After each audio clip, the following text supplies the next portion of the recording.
So, ladies and gentlemen, welcome to another deep dialogue. I'm absolutely intrigued to bring you this wonderful gentleman that is with us this evening. At least this evening, as far as I'm concerned, wherever you are in the world, good day to you, and namaste, namaste, namaste. Deep dialogues has been formed over a process of the last 4 years. It's a way of being able to connect with some of the principal global soul stewards around the world and to hear what they have as an offering for us all to develop a new hierarchy of values so that we can begin to develop a brave new world. And so, welcome. Perhaps we can tune into Rob's fair visage. And here we are. So this gentleman that is with me today is Rob Schwartz. And Rob is fascinating, ladies and gentlemen. So I'm intrigued to bring you this wonderful dialogue. Let me give you his bio. Rob Schwartz is a hypnotist primarily who offers Between Lives Soul Regressions to help people heal and understand their life plans. Shortened to BLSR, in a BLSR session, you can speak directly with the Council of Elders, the wise, loving, and highly evolved beings who can tell you what you have planned for your current lifetime and why, including how well you're fulfilling the plan or how you may better complete your plan. Rob is the author of 3 principal books, Your Soul's Plan, Your Soul's Gift, and Your Soul's Love, all about why we ourselves plan our greatest challenges even before we are born. Rob's books have been translated into 27 languages, and he teaches pre-birth planning at such venues as the United Nations, Kripalu, 1440 Multiversity, and Hollyhock. I haven't heard of 144 Multiversity before. And Rob can be found at certain websites, which we'll provide you with before we finish the conversation. So welcome to you all. I know there are thousands of people out there listening in, and if you're tuning into the recording, double welcome to you. Rob, it's great to have you here.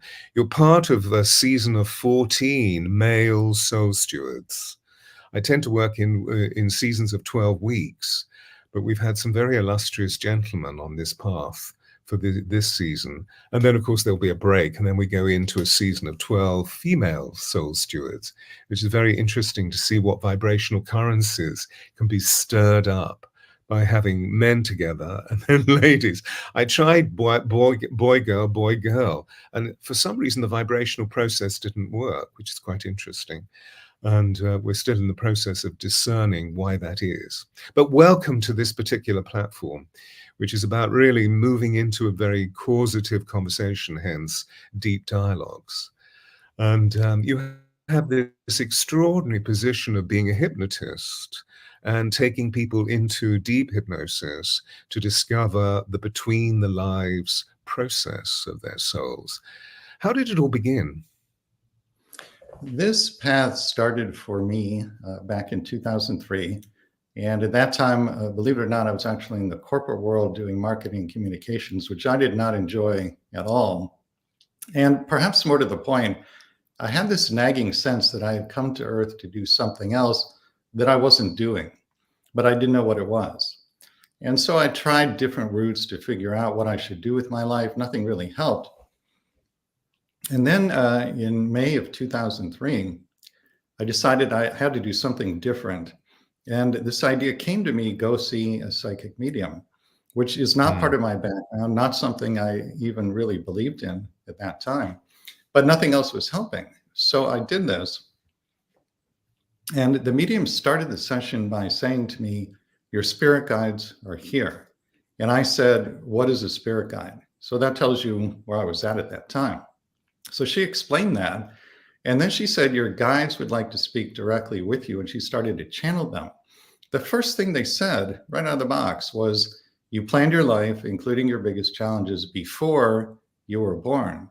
And I will tell you, I just shook my head and I said, well, why in the world would I do something like that? And they said, you did this for spiritual growth. Then it got really interesting because they launched into this monologue in which they went through my challenges one by one and told me why I had planned them. The reason this was so compelling is that I hadn't told the medium anything about myself prior to the session, nor did I tell the guides anything during the session. So they knew literally everything about me. Well, that blew my mind wide open. And in the weeks after that session, I thought about this idea constantly. And for me, it created quite a deep healing because it allowed me to see deeper meaning to my challenges for the first time. That was when I started to think about writing a book on the subject. Shortly thereafter, I was introduced to a woman who channels her higher self.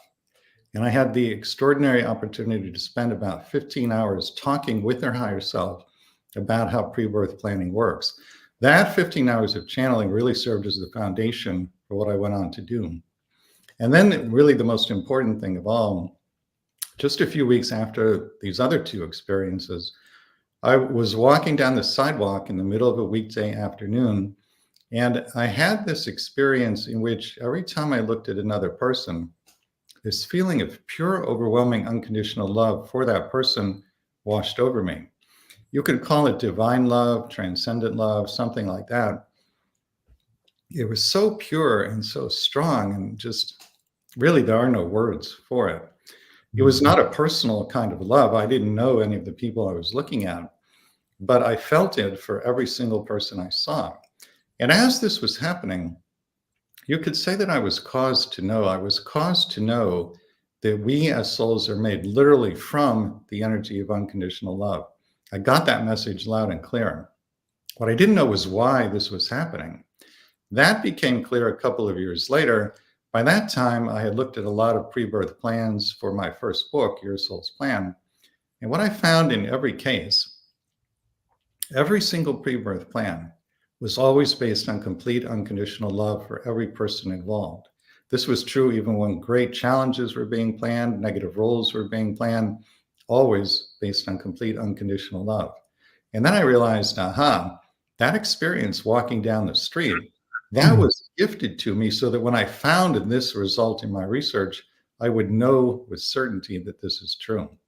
But anyway, the combination of those three things, the session with the medium, the woman's channeling of her higher self, and that experience of unconditional love for every person I saw, those three things combined got me to say, okay, I'll leave the corporate world and I'll try to write this book. And then 3 years later, Your Soul's Plan came out. Now I have a very different, much more fulfilling life in which I know I'm doing what I came here to do.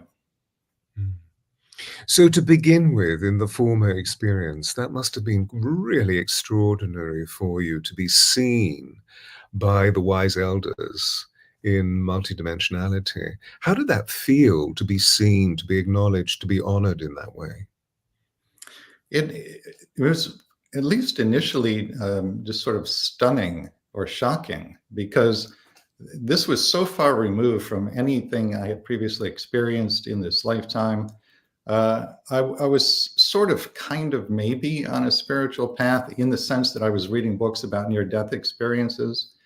And I know now, looking back on it, it was guidance from my spirit guides that got me to read those. That was the prelude to leaving the corporate world and writing this book. But other than reading books about NDEs, I was not on a spiritual path in any other way. And then all of a sudden, there I am talking with beings who know everything about me. So that came as quite a shock. I processed it fairly quickly over the next few weeks. And then it went from shock to just being this glorious, magnificent explosion. Life suddenly took on all sorts of colors and hues and shades that they were there all along. I just didn't know it. Yeah. So the experience was actually very deeply sensory, where your senses suddenly, as it were, exploded into the reality that had always been there, but there was more heightened. So this was taking you into the path of the transcendental, the meeting point between spirit and flesh. That is very much the case with the experience of divine love walking down the street. I would say less so the experience with the medium, but that spiritually transformative experience walking down the street that day is exactly what you just described. Yeah. Because even in the situation that you were describing of her channeling her higher self, and there you spent some considerable amount of time being with that force of energy, that entity, if you like. That must have been rippling through you and stimulating subatomic particles within you in the most extraordinary way to open up sensations of joy and bliss and delight and fascination and curiosity, going in a much deeper way than perhaps the left brain cerebral activity had taken you through your, as it were, your former life as the marketeer within the corporate world. That must have been an extraordinary experience to flood you full of joy. You know, at that time, because I come from a very left brain family that is very intellectual and prizes intellect, prizes education, prizes the scientific method. And that's the general conditioning in Western society to begin with. So, you know, it was always about develop the intellect, use the intellect. My grandfather used to say to me, the answers are in the books. And that's essentially what everyone in my family believed and was taught and taught others. So, you know, when you talk about the energetic effects of these experiences, I was pretty much clueless about those at that time. And ever since those experiences happened, my personal path has been one of slowly, gradually moving away from a focus on intellect and more toward the heart, more toward energy, more toward the unseen. And so a process of balancing, presumably, between left and right hemispheres, because it's obvious that, you know, you're a man of considerable intellect who has this wonderful articulacy in terms of the way that you shape your ideas and your feelings. But now, of course, the investigation is going deeper into the feeling body, and particularly recognizing the notion of the heart as the seat of the soul rather than this. So, you know, there you are riding this beautiful wave, which I feel that many of us that are leading in some way of teaching or healing or transformation, that we're really beginning to see ways of producing a new hierarchy of values for those people that come.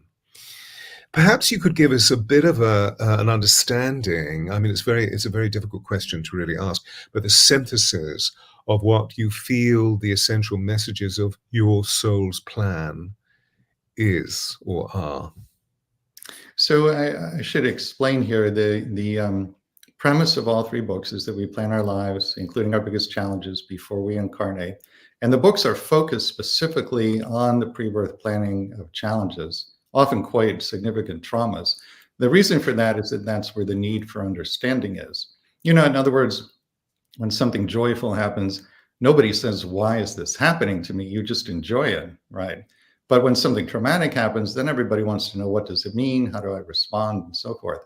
So the intention all along has been to give meaning to suffering that often appears not to have deeper meaning. So the way that I research people's pre-birth plans, partly through mediums and channels, and then in the third book, the Between Lives Soul Regressions that I do as a hypnotist, you can get that information either way. So in terms of the message, there are really two levels on which we can approach this. There's the analytic, and then there's the heart, just like we were talking about. The analytic message is that there are 5 main reasons for planning big challenges, and I'll rattle them off and we can go into them if you want to. Balancing and releasing karma, healing, service to others, experiencing contrast, which means experiencing not love, and healing or correcting false beliefs or feelings about the self. Those are the analytic reasons we plan big challenges. Now, you and I could spend hours talking about those. And at the end of that conversation, you might say, or your audience might say, well, Rob, I can now understand why some souls would plan mild or moderate challenges, but I cannot wrap my mind around the idea that, for example, a soul would plan to be a parent who loses a child. The agony from that is just so horrible. I can't wrap my mind around that idea. And if you put it that way, you would be absolutely right, because the mind cannot understand that, and the mind would not make that decision. When the ego mind wants to make a decision, it does a cost-benefit analysis. What am I going to get out of it? What will it cost me? Will it be worth it? That isn't how pre-birth planning is primarily done. There is a component that's like that, but primarily it's done with the heart. The heart is your operating system on the other side, not the ego mind. And the heart wants one thing and one thing only, and that is to give and receive love fully and freely. So, if you're back on the other side and another soul that you love dearly comes to you and says, I'm planning a very short incarnation on earth for this reason and that reason. Would you be the mother or the father who shepherds me through this short lifetime? If the heart is your operating system, and it is, then most likely your response is an immediate yes. Yes, I love you dearly. And if this is what you want and need from me, I am happy to play that role for you. That's how decisions like that get made. Also, when you make that decision, you know that a lifetime is actually very brief, although it might not seem that way once you're here. You know that nobody is permanently harmed by anything that happens. And you also know that the wisdom will become part of you for literally all eternity. From that vantage point, it does make sense that some souls, not all, but some, would plan very traumatic experiences. And what is the most traumatic story, pre-life, between life process that you've received from any of the clients that have come to you? Well, I'd love to dwell on the substance of suffering and the meaning of suffering, what it teaches us, and how it racks, as you were saying earlier, racks the whole of our physical, emotional, mental, and spiritual being. And, therefore, is there a gift in suffering? Because after all, we are looking at our world at the moment where there are zones of suffering that are very profound. And I'm thinking, particularly, obviously, about war, but at the same time, systemic racism and all of the sectarian diversity that's going on, where there's a great deal of violence, which isn't possibly worship, but is leading, into some fulfillment. If we can just examine the suffering, that will lead us to the secret ingredient of karma. So the purpose of suffering. Probably the most dramatic story in terms of suffering is the last story in your soul's plan. The last chapter is about accidents, which I'm putting in quotes because they aren't really accidents. And one of the stories in that chapter is about an American woman named Christina. She is now in her 60s, and she shared with me the following true story that started when she was in her 20s. She was employed as an administrative assistant at a college in California. And one of her daily duties in that job was to pick up her boss's mail. The mailboxes were in the basement of the building in which she worked. So one day, just as she had done many, many times before, she descended those stairs to the basement mailboxes. On this particular day, unbeknownst to Christina, somebody had planted a pipe bomb in her boss's mailbox. When she inserted her hand, the bomb detonated. The force from this explosion was so great, it picked her up off the ground and threw her 10 feet backwards against a concrete wall. There were 6-foot splinters of wood that were shot like arrows out of a bow into the wall around her. 2 fingers were severed, both eardrums were ruptured. Flames from the explosion scorched her body from head to toe. When she got to the hospital, doctors actually had to hold magnets over her eyeballs to extract the shrapnel from the pipe. So we're talking here about a level of suffering that's almost unimaginable to the average person. Now, her recovery took 2 years and 10 reconstructive surgeries. At one point during that 2-year period, she was lying in her hospital bed in a tremendous amount of pain when all of a sudden she heard a voice inside her head, a voice that was not her own. It turns out that the force from that explosion, in addition to doing a lot of damage to Christina's body, had opened up her psychic gifts. She had become clairaudient. The voice she heard speaking to her was one of her guides. The guide said, "You planned this." And of course, she said, "Why?"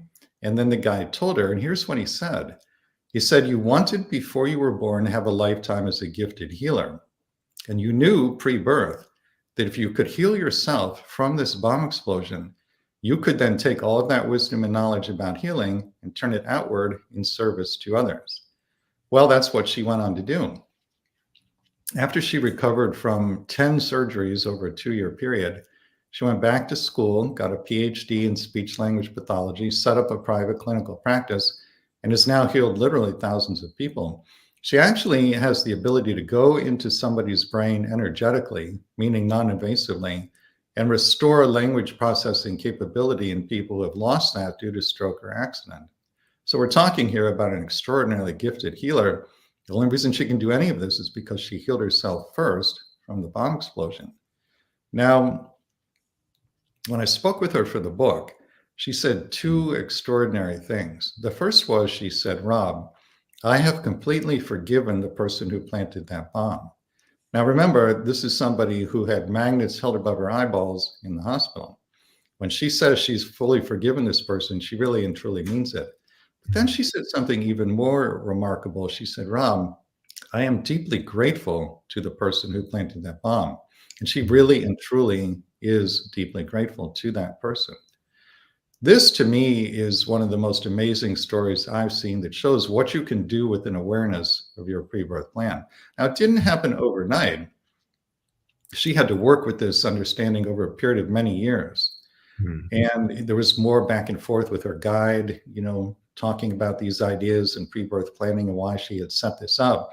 But she stuck with it and really worked with it, got to that place of forgiveness, got to that place of gratitude, and she has fulfilled her pre-birth plan beautifully. Extraordinary. Wonderful, wonderful story. Yeah. And it brings to mind many of the stories that I've had shared with me from clients over the years, 40 years of working with people on this very deep level.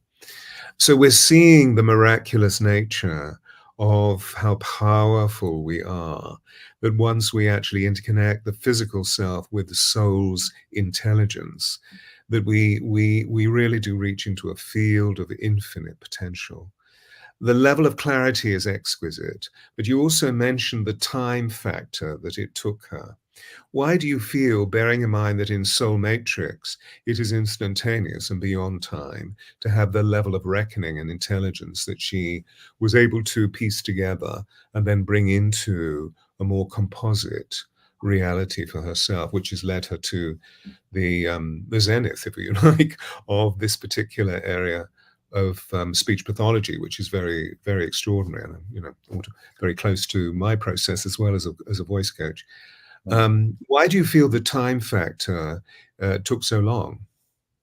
Well, in her case, first and foremost, because of the degree of suffering that was involved. I mean, she was in agonizing physical pain in multiple places in her body for a very, very long time.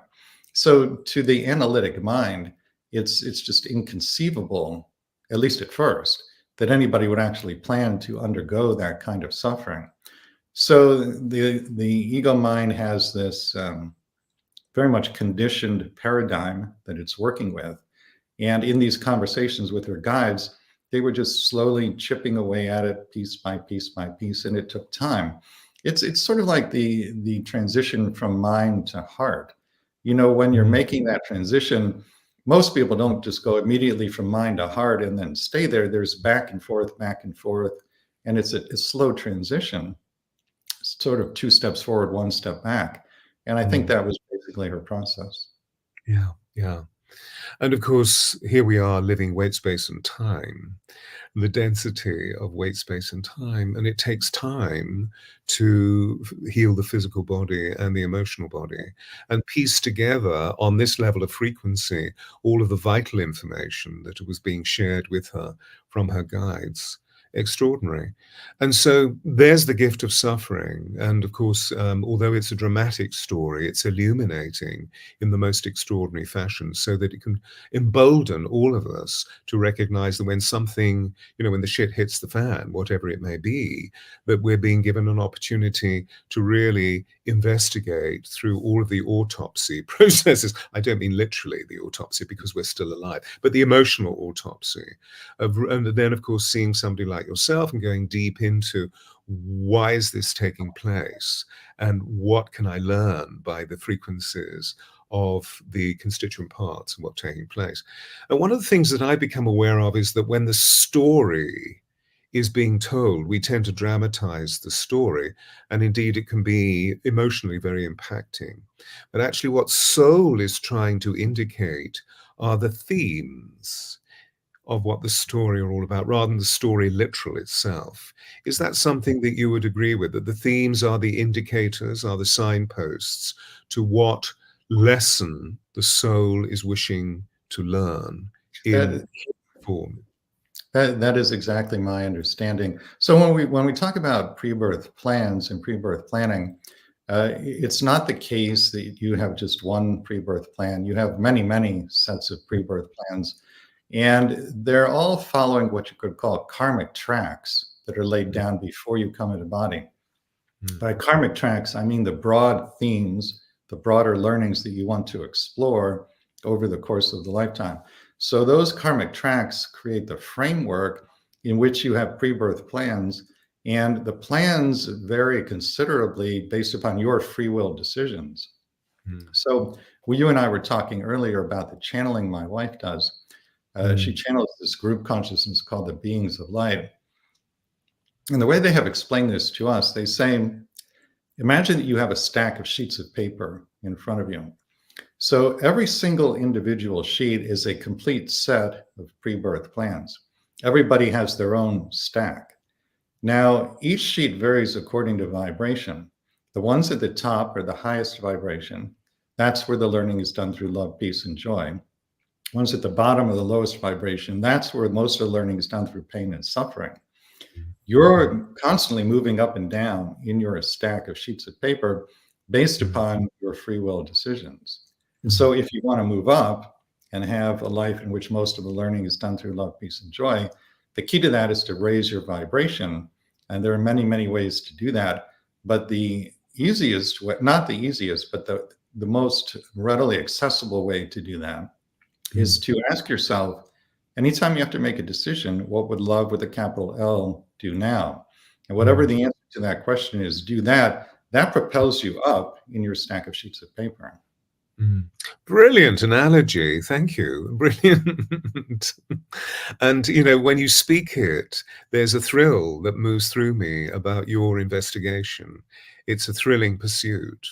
You really feel that you're activated on many levels. Is Very that much so? so. Yeah, it's a lot more fulfilling than being the corporate world. That was for sure. What are the greatest gifts that it's provided you with, this walk of life, this wonderful modality that you're offering healing through? Well, there have been many, many gifts. One is, you know, my background is such that I spent a lot of my life in victim consciousness. And I can't say that I never go there anymore, but I don't go there as often, nearly as often as I used to, or as deep into that as I used to. And when I'm there, I don't stay there for very long. Because obviously, if I believe that I plan my challenges, then I'm not ever a victim. So that's a huge gift. And then just to have the opportunity to spend my days exploring spiritual concepts and principles and practices, and to do work in the world that makes a difference in people's lives. You know, the work that I did in the corporate world, I always felt that if I were to fall off the face of the earth, they're hardly even going to notice that I'm gone. They'll just plug somebody else into that role. There are a million different people who could be in that role. It doesn't have to be me. And none of that felt very good. But now I'm doing something that I feel is a unique expression of my soul. And I see the difference it's making in the world. And that is deeply, deeply fulfilling.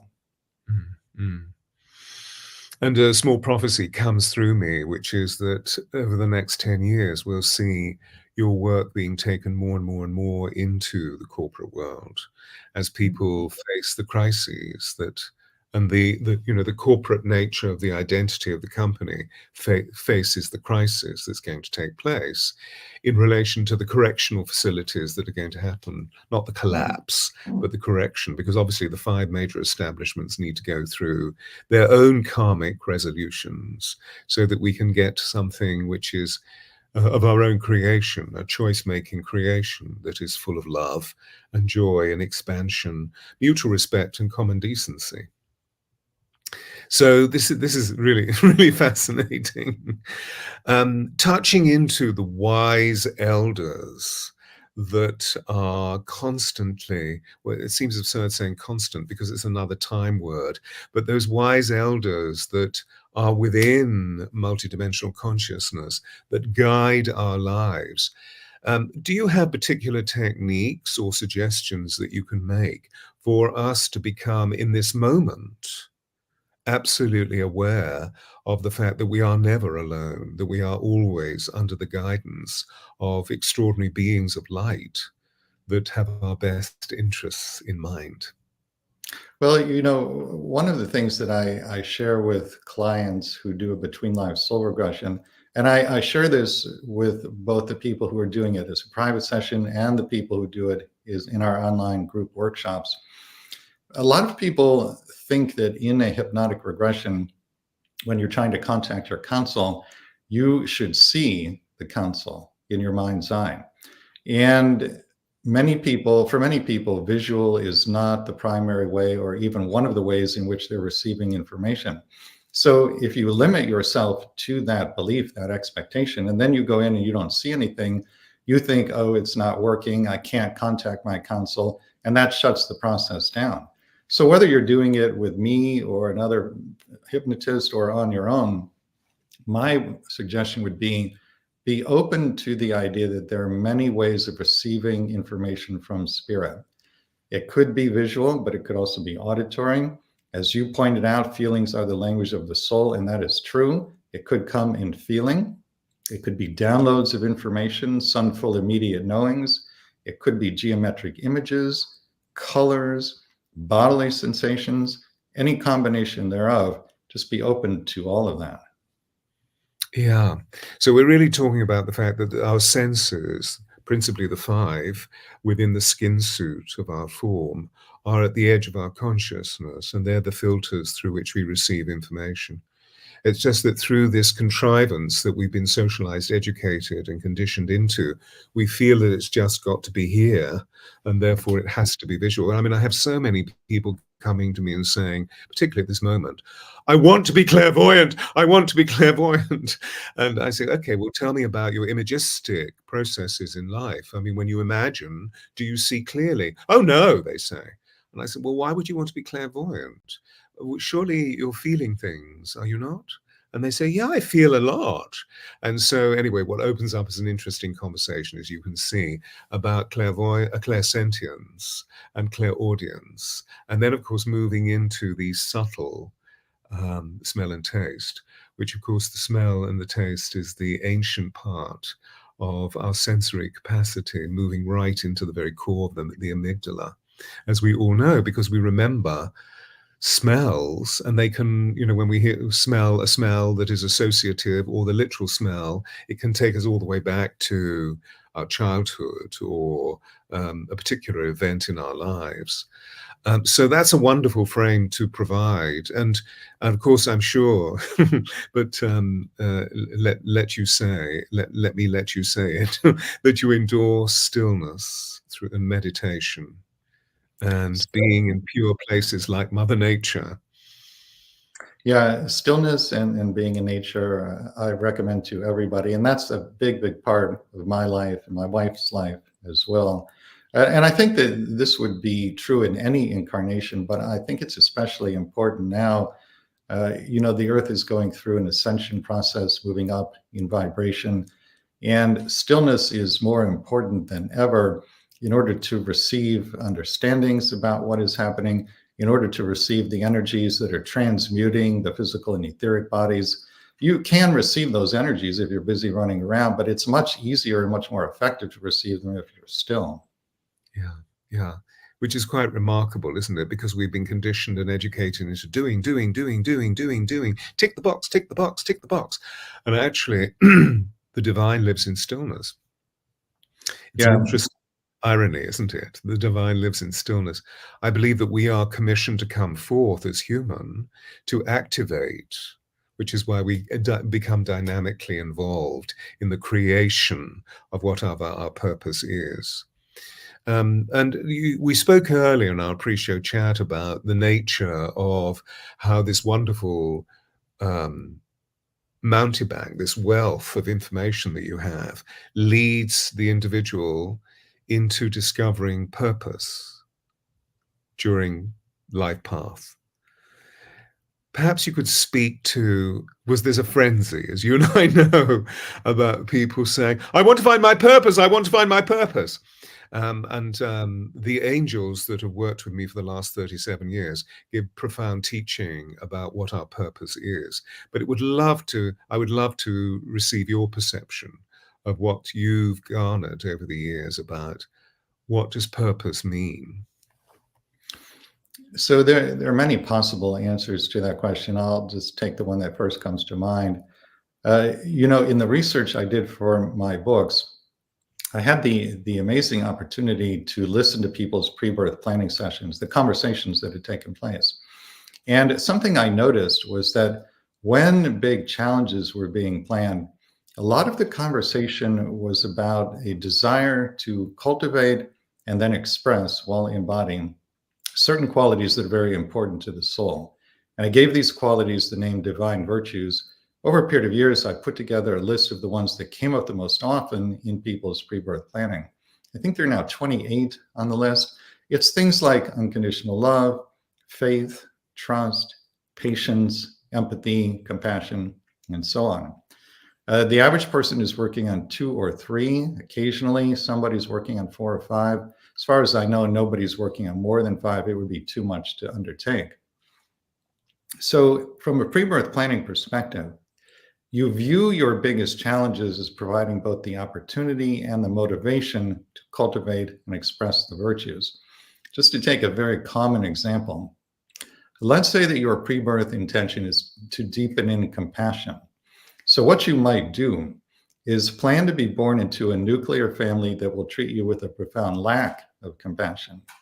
The absence of compassion in the external environment is intended to drive you within, where you hope that over time, you'll cultivate self-compassion.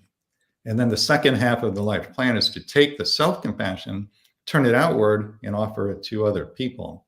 That's basically what happens with the divine virtues. Yeah, how amazing. There's such a parallel between what you're revealing and what is being revealed to me, both through my life experience and also through divine transmission. And in the classical world, and by that I mean anything that is really prior to the period of industrialization that we recognize as being the 18th century, and then thereon, to present day, there was great belief in 12 verities, that if we lived our lives through the integrity of 12 verities, that we were always inclined to be in the arms of the divine, and how at times of Renaissance, these verities are brought forth because they allow us to be able to flow through the so-called crises and therefore feel where the soul's interpretation of the struggle or the conflict or the crises lies. And thereby, in time factors, the crisis is diminished, is devolved. As soon as we grab, as it were, grab is possibly not the right word, but we hold on to these verities. So it'll be intriguing. You mentioned 28, so it'll be interesting to hear what those 28 are. That's presumably in one of your books. Actually, that's not in any of the books, but it is part of the workshops that we do online. Right. If you wouldn't mind, I'd love to share the 12 that I write about and speak about and work about, and to see what the comparisons are. I feel that would be really extraordinary. Sure. Thank you. So moving forward, karma. We've talked about suffering. We placed it into a context of understanding. We're now reaching into a field of universal principles that are cosmic thought, that are part of the Logos. And now we're into the substance of the themes, because this I find in most people's lives are difficult to perceive or discern, that we get so caught up in what I refer to as being the neuroses of separation, rather than in the glory of diversity. And so when something horrible happens, we tend to get caught within the story, and we keep going back and telling the story, and often for dramatic effect, because it draws people magnetically to us. So we receive the love that we want, or the understanding, or the comprehension that we're actually wanting, which the holy ones, the wise elders, have really inserted into the programming of what the drama is going to be. And many people that have been through NDE are talking about this at this time, aren't they? That in NDE, they actually see that when they come back into flesh, there will be challenges that need to be experienced to lead them into a path of wholeness, which is fundamentally what this is all about, isn't it? That we move from division into wholeness, and therefore are at one with the Godhead, at one with the divine Logos. Karma, could you perhaps give us a definition of what you perceive karma to be? My definition may be a bit unusual. What I've seen in my work is that it's a feeling of incompletion. So, for example, let's say that two people had a past life together in which one was ill and the other was a caregiver. When they have the life review after that lifetime, they'll see the caregiving relationship. And when they see that, they may or may not feel complete with it. If they feel complete, then as I understand it, there's no karma and they'll plan something different. But if they feel incomplete with that experience for any reason, the feeling of incompletion is the karma. If they feel that way, then they're probably going to trade places. The one who was ill will plan to be a caregiver. The one who was the caregiver will plan to have an illness. Brilliant. So the notion is that it's really the soul, in human terms, feeling an incompleteness and wanting to move back into the totality of completion. Exactly. And thereby to learn whatever the secret ingredient is, whether it be compassion or divine comprehension or unconditional love, unconditional love, unconditional love. And of course, bravery, this whole notion of the fact that the soul has this inherent courage because of its eternality. It can go on and on. And I use the word courage simply because it's a word of sustainability. It carries us forward in human terms so that we can sustainably create whatever the manifestation is. So purpose, you're fulfilling your purpose. I believe I'm fulfilling my purpose. Purpose seems to me, at least this is the teaching that I receive, and I feel it meted out in people's lives in the way that I wish to assist and have assisted many, many thousands of people, that our purpose is not one thing, but our purpose is to optimize our creativity full of love and joy. So it can be many things. Really what that does is to remove the specter of, so what are you going to do when you grow up?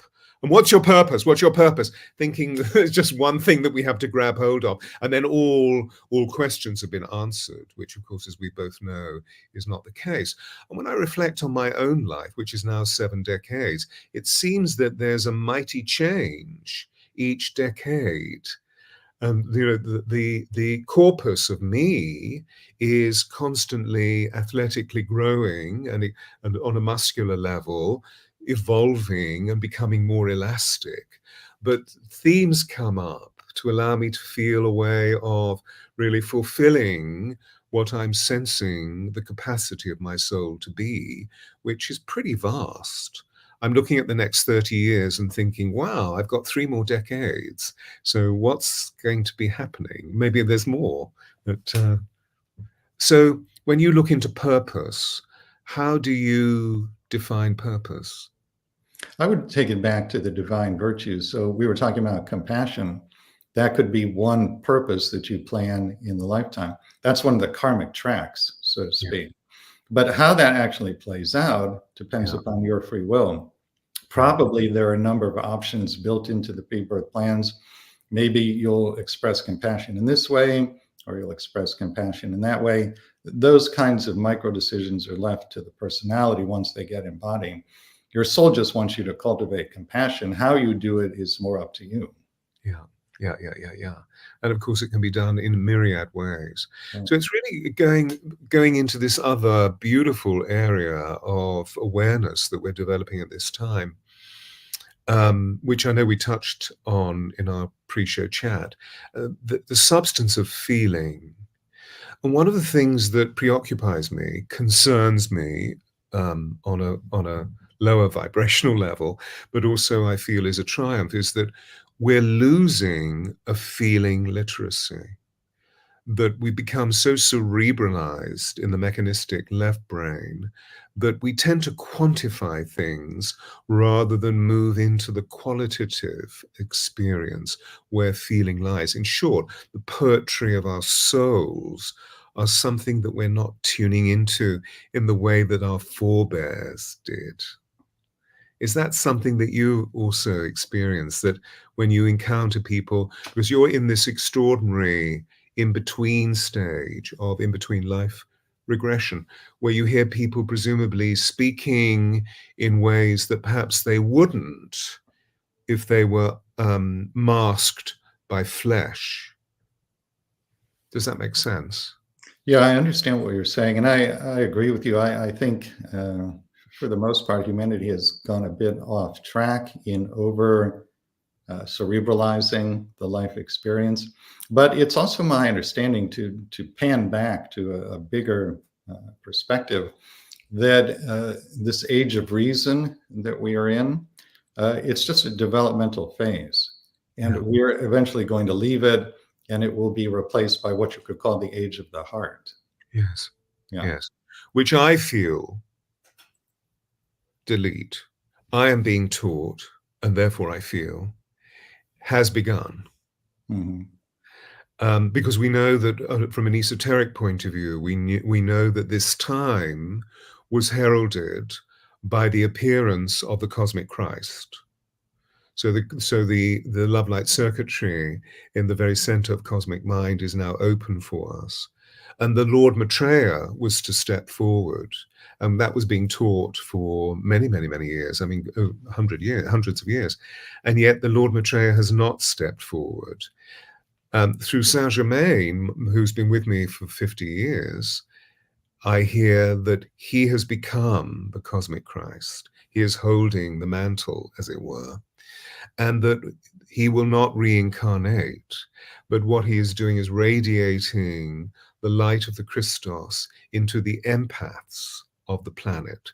So we have begun the revolution of the empaths, which is this finer feeling of the heart. And it's interesting, isn't it, that heart information, the heart math intelligence process, is now permeating through so many different systems of our life process, except for perhaps at the moment going right into the staunch center of patriarchy.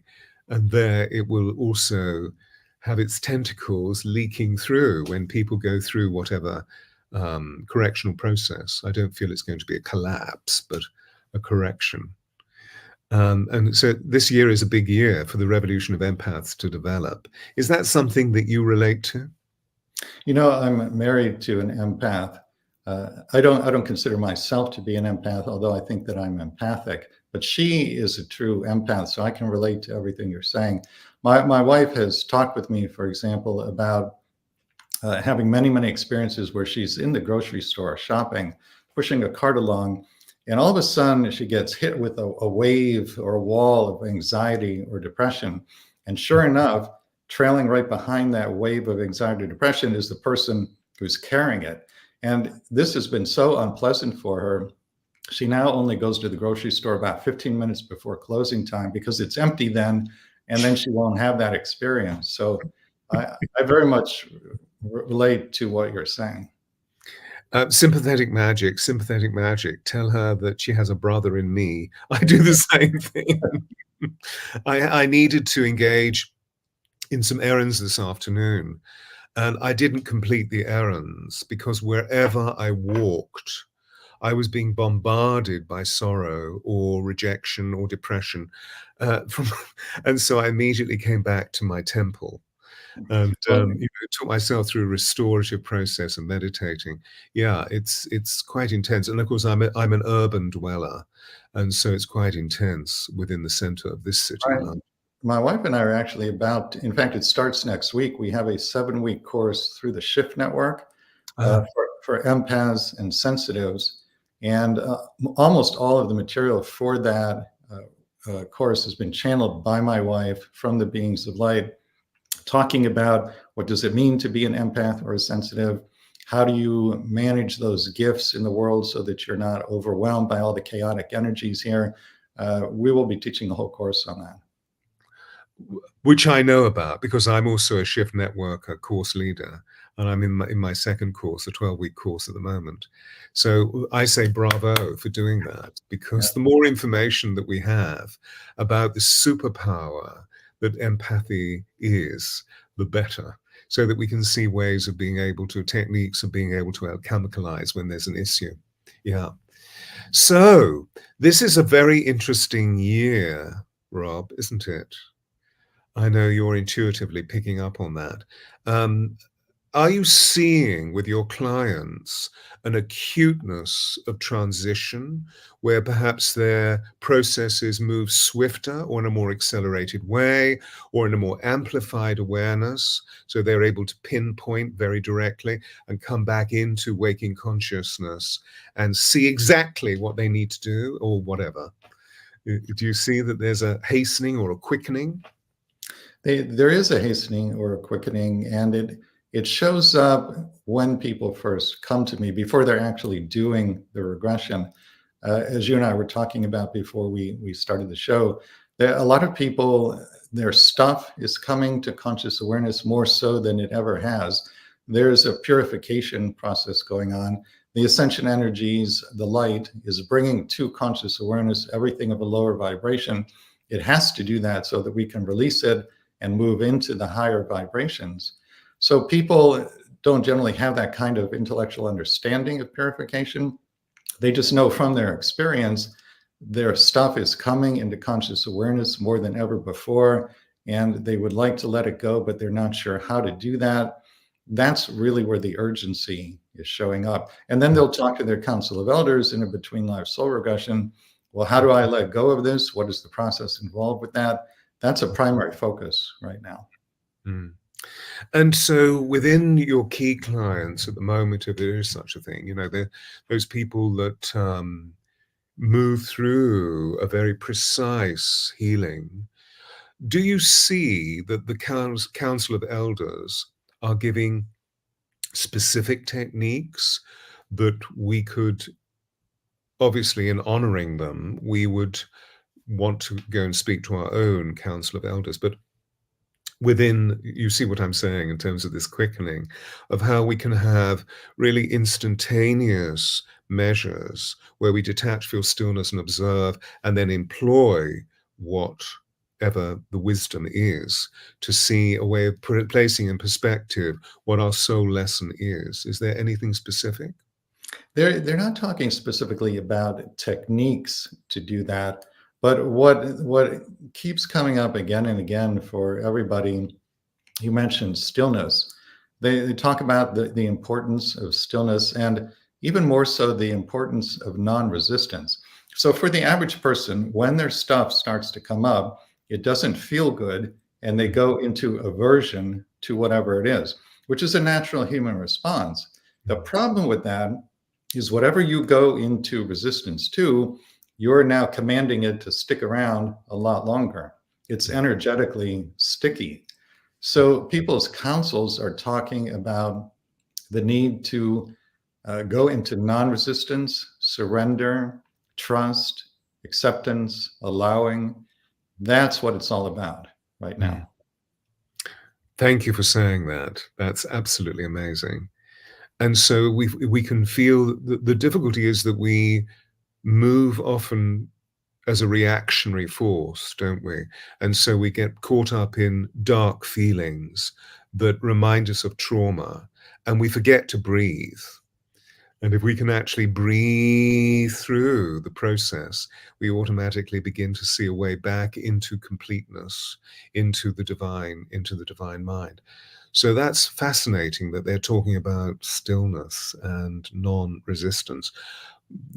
I thank you for also giving the other forms, the synonyms, in terms of yield, surrender, and so it brings us back into the heart of this knowing within our heart that if we can contain in our palpability in our hands belief, faith, and trust that all conditions are temporary, we will get through this.